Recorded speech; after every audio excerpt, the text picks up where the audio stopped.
Okay, what's up?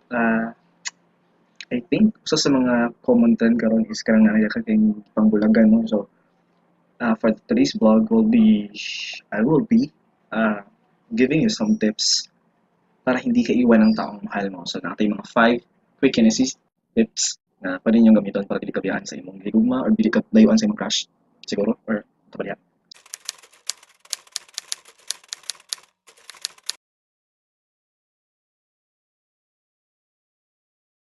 So, number 1, be who you are. Because this is actually the first thing na dapat imong buhaton before pa kaniya magustuhan or during nasa inyong relationship. So, just be who you are because mas dali ma in love or lami ma in love pag tinuod ka o dili ka plastic, dili ka fake, you're real with your feelings and uh, kabalo ka kung ikaw mismo sa sarili is real ka. So, tagaan ka niya real love. Fake ka, I don't know. So, kanya siya. So, just be who you are because the first place, gilove ka niya as who you are. So, no need to fake everything or anything or any portions in your life. Just number 2 is pag na ka sa relasyon, be supportive. Another thing is dapat cheerleader ka sa iyang gusto, sa iyang gustong patong, sa iyang gustong course maybe or sa iyang gusto sa life, sa iyang gustong mga trip, dapat supportahanin mo siya.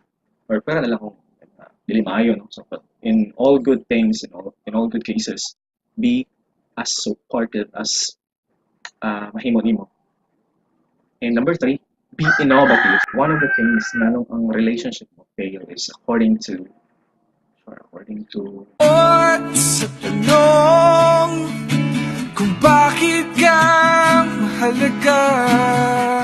according to ni Juan, mention, be innovative. Sa mga rason nga nung ma-fail ang relationship is steady lang.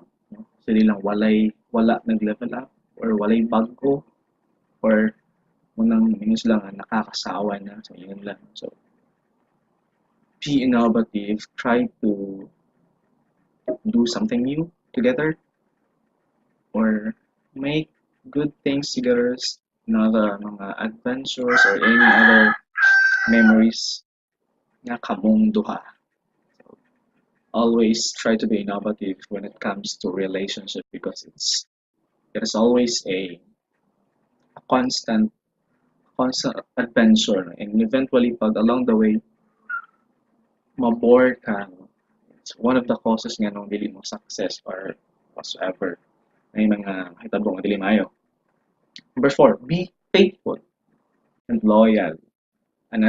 Usap ko na siya. So, usa sa mga tips para dili ka biyaan sa imong taong higugma is faithful lang jud ka zong, no? So, loyal lang jud ka pero hindi, no? Wala na ikuan, di na kinahanglan third wheel. No?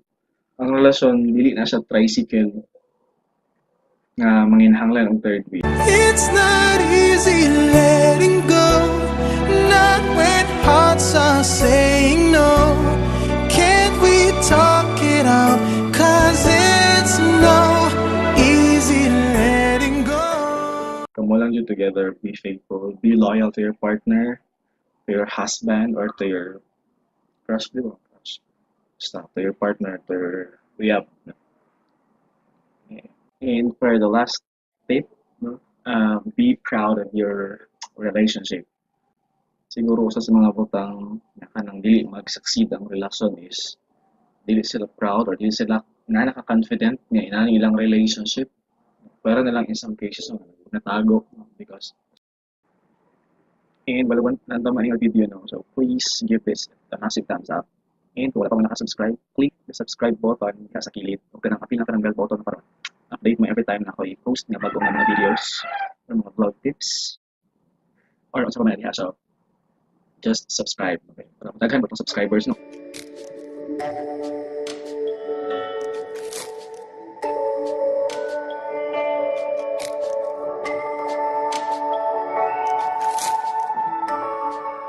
Hello, Shades, no?